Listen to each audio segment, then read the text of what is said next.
La presse au futur, les stratégies et les solutions de demain pour la presse magazine. La presse quotidienne et les médias professionnels. La presse au futur, interview. Depuis le New Cap Event Center à Paris, dans le 15e arrondissement, quai de Grenelle, la presse au futur, la 13e édition. Le premier invité ce matin, Monsieur Després. Vous êtes directeur général de l'imprimerie Després, qui est une imprimerie de longue date. Oui. Et visiblement à plus de 100 ans, quasiment 100 ans. Quasiment 100 ans, on espère les fêter en 2022. Donc l'imprimerie se porte bien, l'imprimerie n'est pas morte? L'imprimerie ne se porte pas au mieux, elle est en pleine restructuration, enfin, d'une manière générale de toute manière, puisque nous sommes imprimeurs de magazines, de presse magazine, presse pro, presse kiosque. Vous êtes basé dans le nord de la France? Basé dans le nord. C'est quand même un secteur qui est en chute libre depuis une dizaine d'années.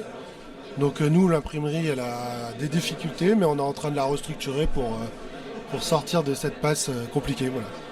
Et donc vous dites quand même que vous espérez Oui. fêter les 100 ans. Oui. C'est que l'entreprise, ou en tout cas le secteur, est tout de même en danger d'extinction. Oui, depuis Internet, les magazines sont en chute libre et perdent 10% par an de diffusion, de pub. Donc ça concerne toutes sortes de magazines? Oui, il y en a certains qui arrivent à tirer leur épingle du jeu, comme SoFood, Society, qui ont le vent en poupe, ou même Valeurs Actuelles par exemple. Mais en général, tous les imprimeurs vous le diront, tous les volumes sont à la baisse. Et donc il faut arriver à retrouver des entreprises agiles pour s'adapter justement à un marché qui est en profonde mutation. Comment vous faites votre remise en question? Nous c'est simple, on a justement fait un plan de restructuration afin de réduire notre capacité de production pour augmenter notre qualité. C'est un peu paradoxal, mais en fait on veut se concentrer sur notre corps de métier qui est la presse magazine et la presse professionnelle, puisqu'on fait l'impression, le façonnage et le routage aussi. Oui, visiblement vous imprimez une multitude de magazines professionnels, des magazines de niche. Ouais. Oui, des magazines comme Marketing Magazine, l'Auvergnat de Paris, le Journal des Arts, où là on va jusqu'au routage, donc jusqu'à l'abonné en fait. Donc ça c'est des magazines qui maintiennent des diffusions respectables, mais qui sont toujours, on essaie toujours d'accompagner le client dans des volumes qui sont un peu plus faibles, puisqu'ils sont obligés eux aussi de trouver un modèle entre le print et le digital. Donc ceux qui vont y arriver sauront exister sur tous les niveaux, quoi. Événementiel, digital, print.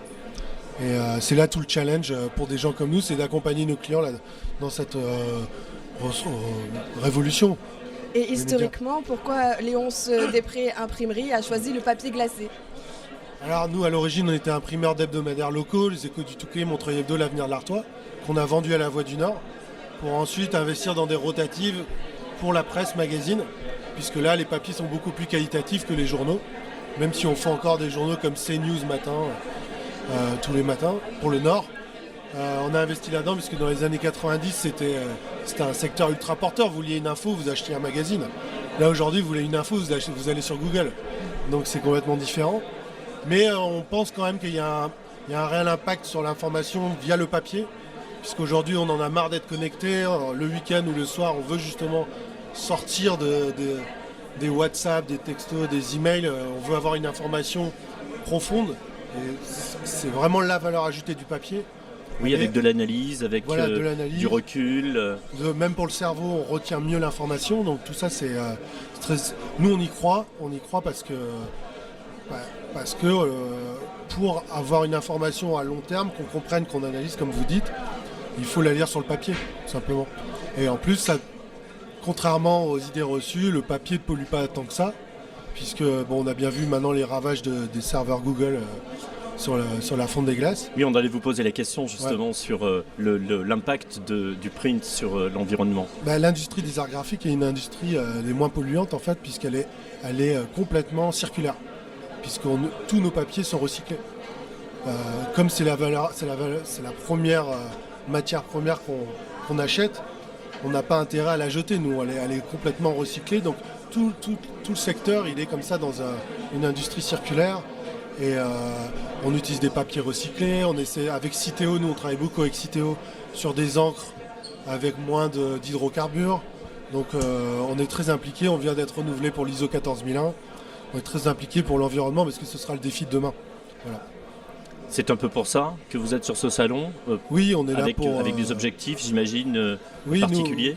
Nous, on est dans un moment difficile à l'imprimerie, on restructure, donc on voulait expliquer à nos clients qu'on est encore là et qu'on a un bon projet pour consolider l'imprimerie dans les années à venir. Merci beaucoup Léonce Antoine Després, directeur général de Léonce Després Imprimerie. Tout à fait, merci. Merci. La presse au futur, un événement d'Haute Events avec Broadcast Associés.